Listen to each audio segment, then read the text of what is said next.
কি বলবো ভাই, মনের দুঃখের কথা। কত ভিডিও করলাম, কেউ দেখে না। হুম একটা দুটো বেশি লাইকই হয় না।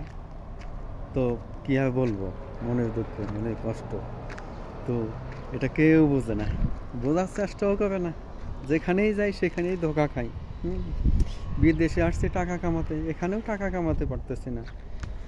ফেসবুক খুললাম, লাইক পাবো, পাবো, সেখানেও ব্যর্থ।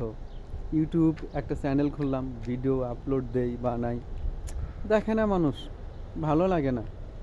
ভালো লাগে কোনগুলো, মেকআপ সুন্দরী আছে না, এইসব মেকআপ সুন্দরীদের ডং ফং, ও কাপড় খুলে উলঙ্গ হয়ে ভিডিও করে, এই মশা ডিস্টার্ব করিস না, ওইগুলো খুব ভালো লাগে, এইগুলো মানুষ দেখে। কিন্তু আমাদের মতো মানুষের ভিডিওগুলো দেখে না, কারণ এখানে তো ওই যে শর্টকাট নাই, ড্রেস নাই। আমরা তো সাবলীল সুন্দরভাবে ভিডিও বানাই, এই জন্য দেখে না। হ্যাঁ, কি বলবো, না দেখলা কি হবে, যাও ওই মেকআপ সুন্দরীদের ভিডিওই দেখো, ওইগুলোই ভাইরাল করো। পচা পচা খাদক পচা খায়, ভালো বুঝবে না, ভালো দাম হবে না, বুঝছো, খাও পচাই খাও, আমাকে দরকার নাই। যদি ভিডিও করে লাইকই না পাই, ভিউ না হয়, দরকার নাই, পচাই খাও। কারণ তোমরা পচা খাও না, জাত গোষ্ঠী। তো ভালো কিছু কি তোমাদের পেটে হজম হবে? হবে না তো।